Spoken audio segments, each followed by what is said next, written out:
Gas तुटवड्याचा औद्योगिक क्षेत्रावर गंभीर संकट। संभाजीनगर, पिंपरी चिंचवड, कोल्हापूरमध्ये अनेक कारखान्यांना फटका। ऑटो, फार्मा, पोलाद उद्योग अडचणीत। उत्पादन ठप्प होण्याची भीती।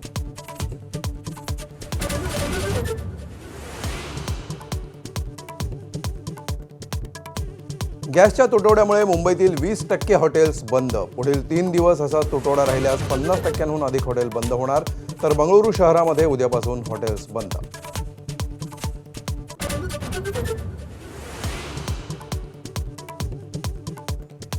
आखाती युद्धामुळे सरकारकडून एस्मा कायदा लागू। घरगुती गॅस आणि वाहनांचा सीएनजी, घरगुती पाईप गॅस यांना प्राधान्य। उद्योग, लघु उद्योगांना गॅस पुरवठ्याच्या प्राधान्यक्रमात 3रं स्थान।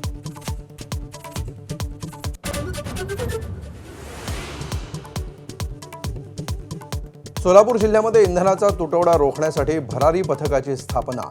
गॅसचा काळाबाजार रोखण्यासाठी वितरकांवर बारीक लक्ष।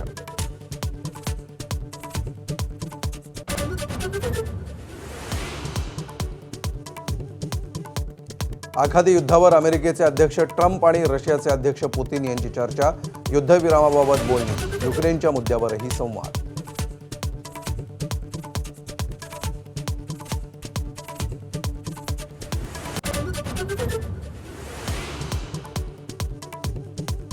युद्धामुळे कालच्या जोरदार पडझडीनंतर शेअर बाजार कमालीचा सावरला। सेन्सेक्स आणि निफ्टी आज वधारला।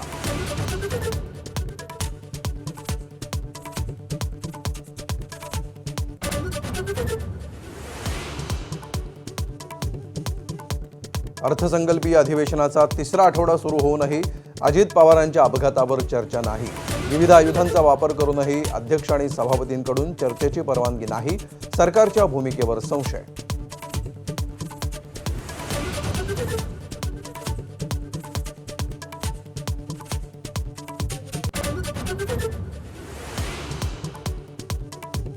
छत्रपती संभाजीनगर पंचायत समिती सभापती निवडणुकीत राडा। अंबादास दानवेंनी भाजप नेते कल्याण गायकवाडांची पकडली कॉलर।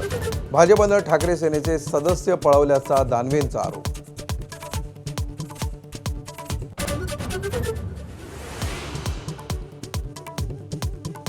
लोकसभा अध्यक्ष ओम बिर्लांविरोधात विरोधकांचा अविश्वास प्रस्ताव। अविश्वास प्रस्तावावर 10 तास चर्चा। सत्ताधारी आणि विरोधकांमध्ये खडाजंगीची शक्यता।